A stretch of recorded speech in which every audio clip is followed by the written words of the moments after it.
No guessing where the subject of our next story's head is. Joshua Langford is as level-headed as they come, and I think you'll really get to see that illustrated in Audrey Dahlgren's chat with MSU's injured star. Audrey joins us again live from Des Moines. I saw you edit this story, Audrey, and it tugged at your heart a little bit, didn't it? Yeah, Fred, a season-ending injury, can be difficult for any athlete, but imagine how much it's magnified when you're a Division I athlete playing on one of the best college basketball teams in the country. And on top of that, you're a co-captain. That's Joshua Langford, the junior guard from Huntsville, Alabama, has had to watch his teammates from the sidelines since late December due to a stress fracture in his left foot, which required surgery.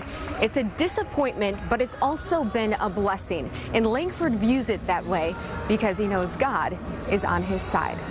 There are some players who like the game of basketball, and then there are others who love the game. But for Michigan State junior guard Joshua Langford, it's his lifeline. It ignites his soul, and if he's learned anything about himself in the last 3 months, it's that he needs to breathe it in even more now than he's ever done before.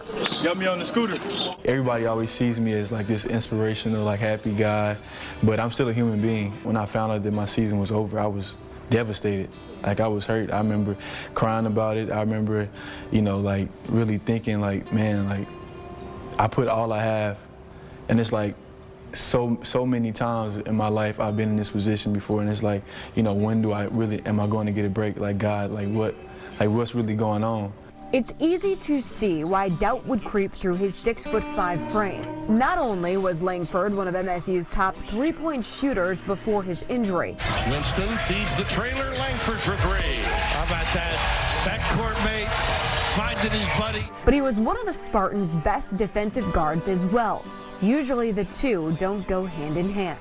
But then I really caught myself, and I came back to my mind to understand that, all things works for those who love God and are called according to his purpose. So like, because I'm in God's hands, everything is going to be taken care of. Named after the successor of Moses in the Bible, this isn't the first time Joshua has leaned on his faith to help him see clearly through what many would call a time of darkness. If it wasn't for my faith, I'd probably go crazy. Just to be honest, just because of how much I love basketball. My faith has helped me a lot.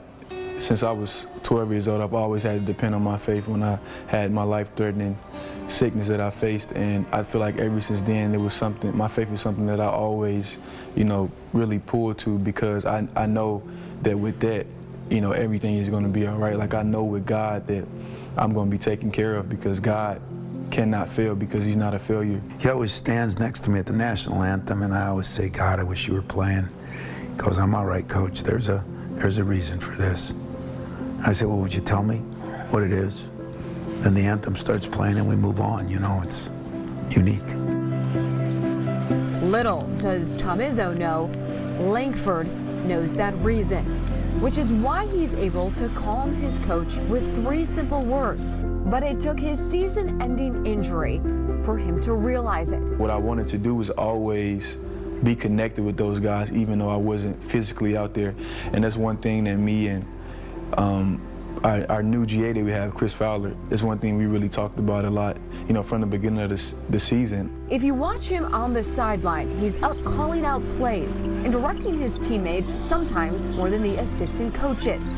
As a co-captain, he's finally found his voice, a voice that he didn't have coming into the year. Was to always use my voice, because my voice is something that is God-given. And I think, for a long time, I kind of shun away from the leadership, the type of leader that I really was called to be.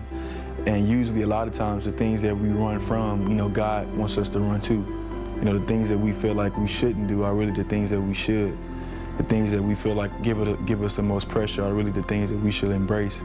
And that was something that, as a leader, that was something that I had to embrace, because that's naturally what I am. But what's also important is that it's helped him embrace a relationship that will be instrumental in his success next season. One of the good things that I was able to get from this was to have a better relationship with Coach. I feel like, you know, throughout the process of me trying to figure out whether I was going to be able to play, you know, me still having to sit on the sideline, like me and Coach, we had some good talks, and I really believe that, you know, through this injury, it's allowed me to have a better relationship, you know, with Coach and to understand him more. And so when he really found out that, well, when we talked about, you know, when I found out that I was going to have surgery and the season was going to be over for me, you know, he actually gave me a hug and he was crying.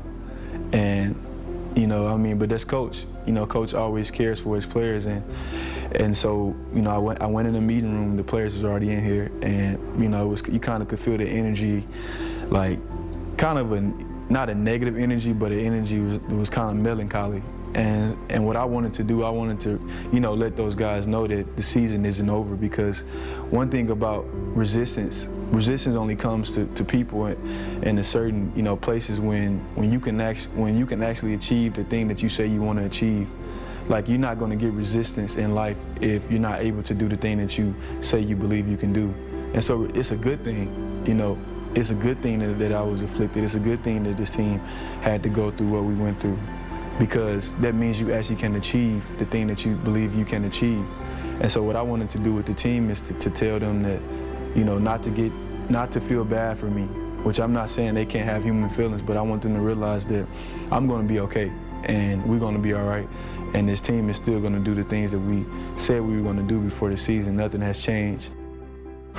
He's such an inspiring young man, as you saw in that piece there, and you better believe that the reason that the Spartans are here in Iowa is because of him and you know, what he's brought to the table, even though that he's not even able to physically be on the court. It's just his spirituality and the presence that he has that has also helped the Spartans get this far, Fred.